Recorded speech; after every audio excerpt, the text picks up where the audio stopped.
Hey everybody, it's Tim from God, Guns, and Good Times, sitting here with my best friend, a Yugo AK47. Hey guys, I've been asked many times over the past couple years how I refine my actions in all of my AKs. I've had a lot of people shoot my AK-47s and they're amazed at how smoothly they run. So I figured, you know what, I'm going to go ahead and do a video on this. There are some videos out there doing these kind of procedures, but frankly, I think they missed the boat in a lot of ways. So I'm going to give you a full-featured video.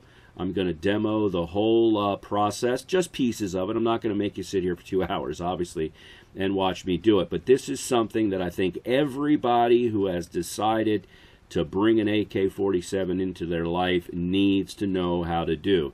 And I don't care, guys, if it's a $500 Yugo AK variant or if it's a $1,400 Arsenal SLR 107 or a Norinco. It really doesn't matter to me. In my opinion, it needs to be done to all rifles, and I'm going to walk you through that. Now, guys, if you think about this gun was really invented or brought to fruition the last year of World War II in 1945 and 1946. Invented by a guy named Mikhail Kalashnikov. And the design was, or the theory behind this new gun that the Russians needed was basically a semi-automatic. I guess we would call it nowadays a assault rifle, but semi-automatic and automatic, so a select fire rifle. But the theory behind it was it needed to be inexpensive, and frankly, it needed to be left on the battlefield if someone died. If someone was shot on the battlefield, the gun stayed there. It was, in essence, a throwaway gun. So the way the gun was designed then, it was pretty darn crude. Okay, and it is a very crude design with very loose tolerances. Now, the crude design happened to become the beautiful thing about this rifle. The tolerances are so loose. So if I have this gun on the battlefield and it's getting muddy and it's not getting taken care of, it's not getting cleaned, it's dropped in a sandy environment or a wet environment, guess what? The thing just works. Matter of fact, guys, if you go out to YouTube, you can find lots of videos, people doing torture tests with AKs versus ARs. For instance, throwing them in silty ponds, yanking them out, cycling the action, and watching ARs just melt down and not work.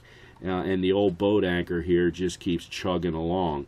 And that is because the loose tolerances here in these guns allow that silt, that water, that sand, that dirt, that rust, that powder, that carbon residue just to kind of fall out of the gun almost, if you will. It's almost like a sponge being wrung out.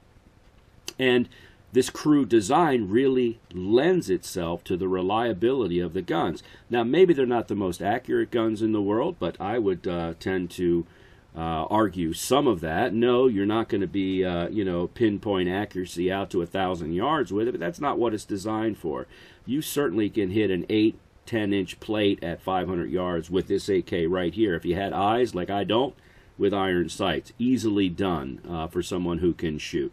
So the beauty of the gun is it is crude, it is rude, it is loud, and it burns a lot of powder, and that's exactly what we love about these guns. Hey guys, there's over 75 million of these things sold. 75 million. Okay, that's what we're saying. There's probably more like 100 million of them out there really in the real world when you talk about variants and different countries producing these things. So phenomenal weapon, very popular weapon, has a lot of mystique about it, but guess what? Horrible actions. Not all of them, but when you get into the cheaper variants, horrible. This should not be staying back, guys. This should smoothly cycle. I'm actually pushing this bolt back into battery. Now, obviously, if I do it fast, and that's really the way it was designed to work, it goes into battery pretty easily. But guys, I mean, this is totally wrong. And guess what? Arsenal SLR 107 that I own did the same thing. Absolutely. It depends on the gun. Some are better than others. This happens to be a Century Arms International parts kit put together, Yugo parts, and so forth. And, you know, unfortunately, some of the cheaper guns, like this one, guys have these bogus actions in them, and guess what? They're super easy to fix. If you have some emery paper, maybe a file, obviously a little bit of muscle, you can get in there and I can clean this action up, and I can make this action run as if 10,000-15,000 rounds have been through it. And by the way, that's what these guns are really designed to do, guys. These guns, you know what? You might get a crappy action like this, but guess what? You go ahead and you run 5,000, 6,000 rounds through it, and you'll see the action smooth out. So I'm going to walk you through the process. I'm going to take the gun apart. We're going to go in. We're going to look at the rails. We're going to look at the trigger. We're going to tear the whole thing apart, and I'm going to show you exactly what to do with that emery cloth. I'm going to show you how to go in and make the thing run very smoothly. Okay, guys, so keep that in mind. I'm going to go ahead and pause this. I'll come back, and we'll go ahead and get this set up, and I'll show you exactly what you need to do. Hey, guys, thanks for watching so far. I'll be right back. Hey guys, it's Tim again from God, Guns, and Good Times. Hey, this is part 2 of the video. You can see it's a different day here. I really wanted to take some time and figure out what the best way for me to show you this modification. Because again, guys, in my opinion, every single AK is going to need this modification, and I don't care whether it's a, you know, just an inexpensive Century Arms import Yugo rifle, or if it's your very best Arsenal $12, $13, $1,400 AK rifle. They all need some form of this modification to varying degrees. And obviously the cheaper the rifle, unfortunately, as you saw the other day, unfortunately it is a little worse than others. So the way I'm going to show you how to do this, and it's really not that difficult of a modification. Well, it's not really a modification, it's just some prep work. Really, guys, all you're going to need to do this is a sheet of emery paper. Emery paper is just, or emery cloth, is really just cloth-backed sandpaper with a real fine kind of a crystalline on there. And I just use 3M. It's not cheap, but you certainly can get a lot of it, and it lasts a long time. So you're going to need some of that, in my opinion. You're also probably going to need maybe a little rougher grade sandpaper, although you could probably get away with the whole job using like this, using something like this. Obviously, you're going to need a pair of scissors to cut this. You're not going to use a big old piece of sandpaper here. You're going to need a scissors to cut it, maybe some lubrication. Now, guys, when I get to the trigger portion of this, I've done so many of these that I do this right on a 1-inch belt grinder that I got at Harbor Freight for like 39 bucks. And you can get Harbor Freight 25 or 20% off coupons all the time. You probably get them in the mail, right? I just went and bought a, like I said, a 1-inch belt grinder with a couple different belts. I bought 1200, I believe, 1200 grit, 1000 grit, 800, 600, and 400. Now I sharpen knives and things with it as well. But I do my trigger portion of this, or not the trigger, the hammer portion of this on a Harbor Freight belt grinder. And I'm not suggesting that you do that, and I'm not even going to demo that for you. I'm going to show you what you can do with just regular emery paper, the emery cloth. The only difference doing the hammer portion on emery cloth is, frankly, it's going to take a little bit longer. Well, it's going to take a lot longer than tearing off some metal on a hammer on a belt grinder. The problem is, if you don't know, if you don't have the real feel of your belt grinder, you can take off too much from the surface of the hammer, and that can cause issues. Because, guys, when you think about it, when you have an AK, this bolt assembly and gas piston assembly, when I do this, this is now running across the hammer. Okay, this is one of the biggest problems. It runs across the hammer, across some internal rails, which I'm going to show you. And the problem with these hammers, and most of these companies will use like a Tapco G2 trigger, which I'll show you in a little bit. There's two lips, not lips, I guess. There's two protrusions on the surface of the hammer that the bolt runs over. And it really makes it wonky, it makes it clunky, and you really need to smooth down that area. So really what this is going to involve, guys, it's going to involve sanding down both sets of rails on either side of the receiver. It's going to involve sanding the back of the hammer, which I'll show you, and then also some bolt work as well. You'll take the bolt out, and we're going to sand down with emery paper the channel where the bolt spins in the bolt carrier. Now, you could also go even further, and I do this, that the channels on the bolt surface, the bolt carrier surface itself, that runs along these rails that I'll show you in a little bit, they also typically need to be worked on. So this job will probably take you, I'm venturing to say, if you're going to do it correctly, this job will take you maybe an hour or two. Now, obviously, guys, I'm not going to do it all here and show you all of that, but I'm going to walk you through the steps. And what I've done here is this. As I said in earlier videos, I build AK-47s, and I have an AK-47 receiver here.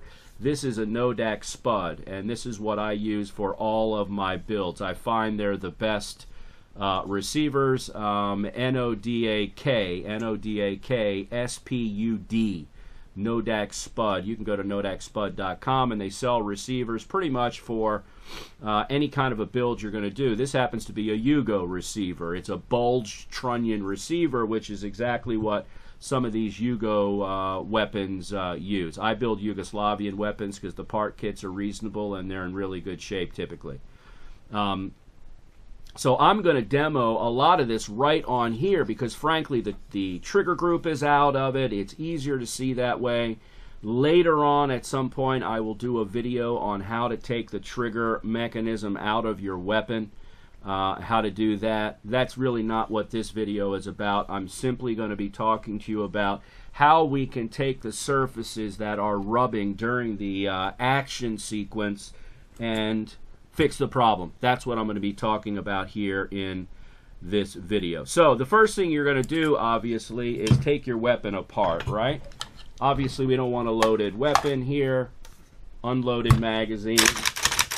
Nothing in the, obviously, in the chamber. We're going to go ahead and take this apart here. So we'll take our dust cover off. Of course, if you ever played with a Yugo, they have these push buttons, which are kind of a pain on the side. So you push the button, and we're going to take the recoil spring out. We don't need the recoil spring. We'll talk about the cover in a little bit, and we're going to go ahead and slide the bolt carrier group right out of this weapon. Okay, it comes out, and then toward the back, it just simply lifts right out, and there you go. So now this is the bolt carrier, and the bolt, the internal bolt, sits obviously inside of it. We're going to go ahead and talk about those surfaces in a little bit as well. Now, guys, that would obviously expose the internals here, and I'm not sure what you can see, so I'll put a little extra light on it. This is a GoPro camera, and frankly, they're not that good in terms of light. But we're going to go ahead and we're going to, obviously, when you do this, you're going to take the hammer out. I highly, by the way, there's videos on the internet that show guys sanding on the hammer while it's inside of the gun itself. Man, I just think that's really stupid. You're going to get shavings of metal inside of your weapon. Yeah, I know it's an AK, and everybody says, who cares, the tolerances are great, but man, I don't want metal shavings inside of my weapon. So you're going to have to go the extra couple feet, if you will, the couple steps, and you're going to want to remove, obviously, the hammer and the trigger mechanism and so forth. That's up to you, but that's what I do because I don't want shavings in there. And then, of course, you're going to be working on these rails. So I took it apart, and now I'm going to switch to the Nodak Spud receiver so it's easier for you to see exactly what we're going to do here. So let me go ahead and put this down. We'll come back to the cover, the dust cover, in a little bit. I'm going to sit this down. And now let's pretend I have the rifle right here, guys. Let me go ahead and first, let me cut a piece of my emery cloth. I always do this. I never use a big piece here. You don't need it. And you may want to wrap this in a credit card or a piece of wood, something along those lines. I tend to just fold it in half. That's up to you, but what is that? Maybe 2.5 by 2.5 inch square. So again, here is our receiver for our gun. We took all the trigger mechanism out. and obviously the hammer, the sear, all that good stuff. Obviously the safety and the shepherd's hook and all that stuff, which I pull out anyway and never use again. But anyway, we have an open receiver here. Now here's what we're going to do. There are really 4 surfaces that you need to sand down here. 4 surfaces that you need to sand down. And I'm going to go ahead here and let me see if I can prop that flashlight up, and let me go ahead and get my little pick here. These are the top rails right here along this surface. And matter of fact, when I just did that, you can see it gets caught from machining. Okay, now this is a Nodak spud, guys. This is better than you would get from, for sure, Century Arms International. Okay, or any you know, inexpensive parts kit rebuild like a DDI or an IO or a CAI, Century Arms. So right along this surface here and right along this surface here, and frankly I would go, you know, you could even go up here on the inside of there and there, you could do that, but you're going to take your emery cloth. And guys, that's all you're going to do. You're going to sand. Sand. By the way, don't worry about the finish coming off. You want the finish off. And also, guys, you shoot this gun a lot. You start putting 2, 3, 4, 500 rounds through it. Guess what? That finish is toast anyway. It's gone. So you're going to work all around in there. Just keep going. Maybe 10 minutes on the rail. Just keep going nonstop. Get that surface down as bare as you can obviously get it. I hope I'm not shaking the camera too much. Let me lift my arm up. So you're going to go ahead and do that. And notice, you can see it. I already took that finish off. Now, try not to wrap your sandpaper around the edge of the rail, around the edge of the receiver, obviously. You don't want to take the finish off here. You want the finish to come off here. And I can tell you right now, just by doing that, just by that one, you know, half a second, I can feel a difference big time. You can't, obviously, but I can feel the edge on this finished rail and now the edge on this unfinished rail. That little bit of work. And I will go on the inside of that, then I will switch to this side, and I'll do the same thing on the outside of this rail, the top portion of the rail, all the way across. Again, who cares about the finish? You fire your guns like you're supposed to fire your guns. Guess what? It's gone anyway. You're just pretending now that you're shooting 1,000 rounds through it by doing this. So that's the first step. And look at that. Just a little bit there. And now I have the finish off. You can see some scratches in it. You guys probably can't, but there's some scratches in the metal. It's not done. I'm not telling you this is done. You're going to probably want to do this for, I would say, 10 minutes each side. Now, by the way, don't go pushing so hard like you want to tear the metal off. Just put light pressure on it. It's more about the movement than it is you grinding down on it or pushing down on it with this emery cloth. So just go ahead and do that. So those are the top. That is the top portion of the rail. Now, guys, remember, the bolt carrier group itself, there are slots on the bolt carrier group. You can see them. Plain as day, right? Right here. See this little, let me get it up here. Let me see here. See this little rail section, right? That little slice right here. Okay, this is what that rail portion rides along. Okay, obviously you're going to go in the back, and I'm going the wrong way here, but you're going to go in the back, and notice it's going to ride along. See, it goes right in there. Okay, so that's going to smooth all of that out for you big time. Now, of course, guys, we'll visit this a little later. I want you to sand in here as well, but we'll talk about that in a little bit. So get those done. I'd say no more than 10 minutes, very light on each side. You've already bettered this action on this gun by 20%, I would suggest. Okay, now, I don't know if you can see this, but inside of this, there's a lower level rail, meaning there's a secondary rail. It runs along here, and it runs along here, and these are welded in. Okay, notice this little hook right here. This is your ejector on the one rail, and the other rail does not have an ejector. It is just a rail in there. It's like the top, but it's down just a little bit on either side. You need to get in there with your sandpaper, and you need to sand the top of those internal rails as well. Get all the finish off those internal rails. Okay, just do it for another 10, 15 minutes internally. Don't stop. Begin to take off all of the rough edges in there and work on those internal rails. Do that side and then come back and do the same thing on that side internally. Okay, again, these things ride along those. We need to make sure, by the way, the top rail, as I showed you, it rides along right here in that trail, or in that slice there, that groove. The top of the second rail runs right along here. So when we visit the bolt, we're going to be sanding that as well to give it smooth surfaces. Smooth surfaces that run together give you a much better action. So it's not good enough just to do the top and then the internal rail with your emery paper. And again, guys, you really want to just sit here, I don't know, watch TV, do whatever you're doing, and I just move back and forth, back and forth, back and forth. I'll do this for 10 minutes or so, and you probably can't see that very well, but I took the internal finish already off that internal rail. And I will also do the top of, not the top, but the side of the rail like this as well. Okay, why? Because that can get wonky and full of sharp material. So I want to get rid of that.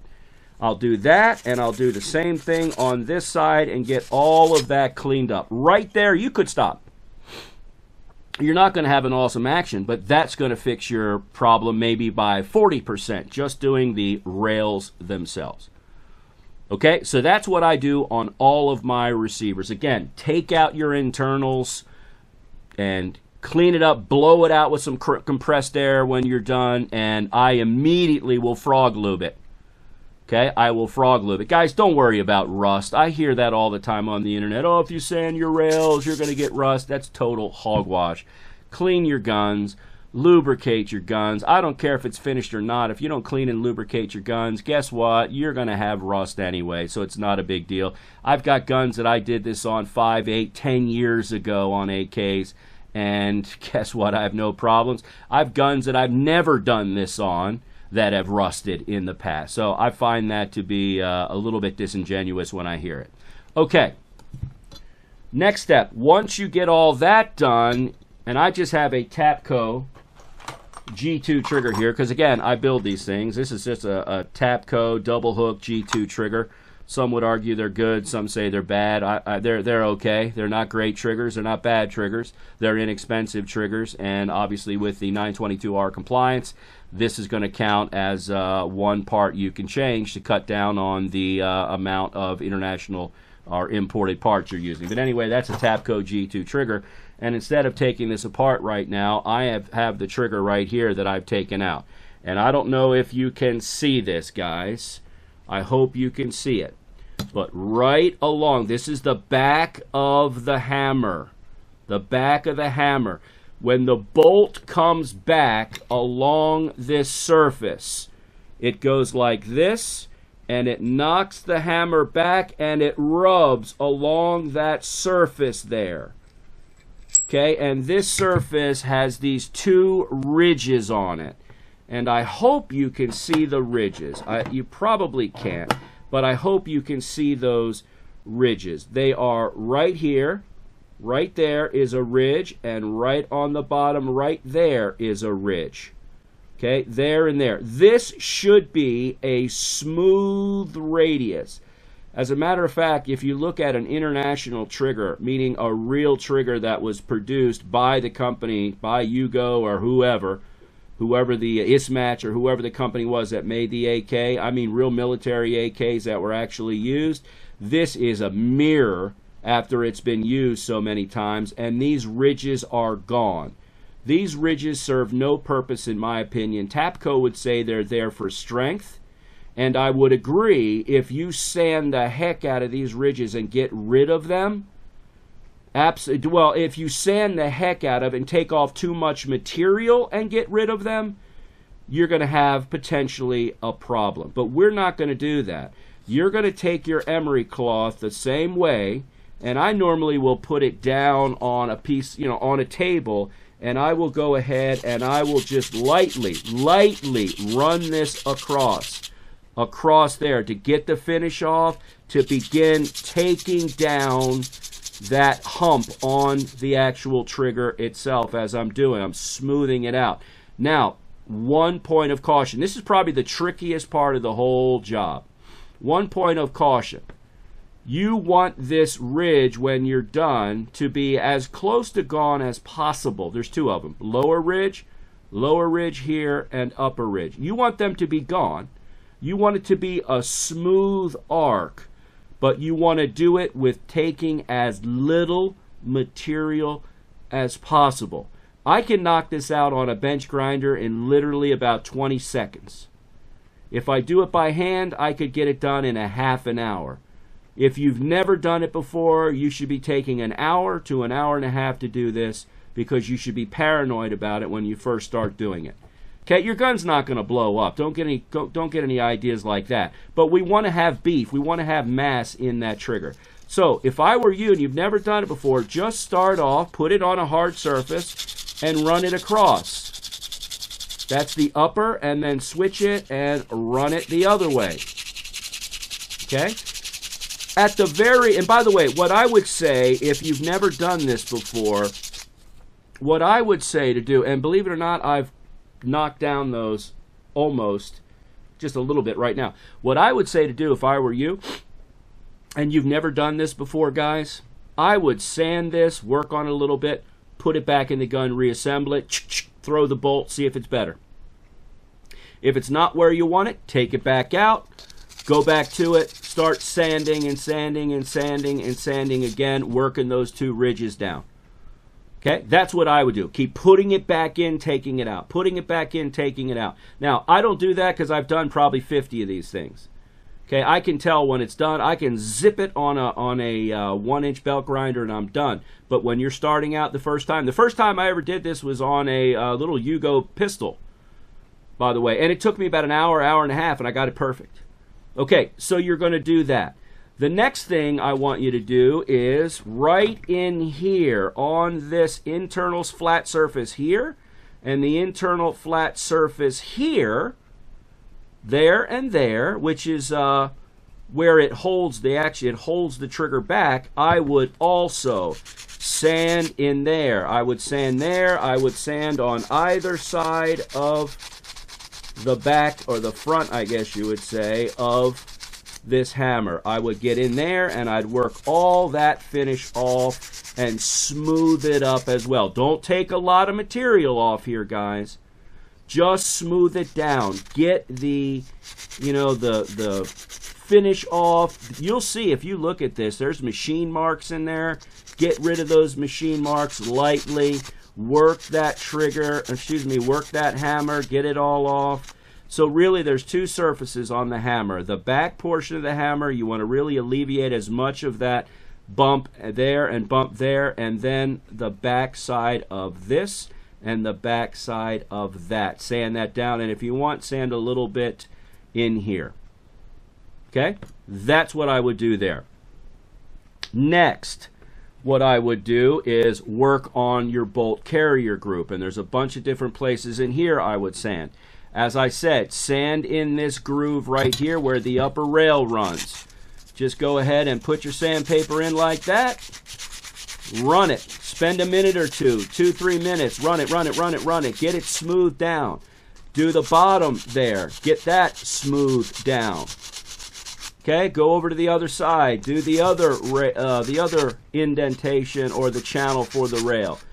Get that done. Okay, do that really well for another couple minutes. Remember, this portion is running on the actual back of the hammer. Sand it down. Okay, I would get in here and I would sand this down. This is what I do. I'd sand it down, smooth it out. If you see marks on it, man, I would go to town and sand on it. I'd spend 4, 5, maybe 10 minutes, maybe 15 minutes total on the actual bolt carrier itself. The hardest part to get, and the most important in my opinion, because the bolt itself spins on it, is right down in this channel here.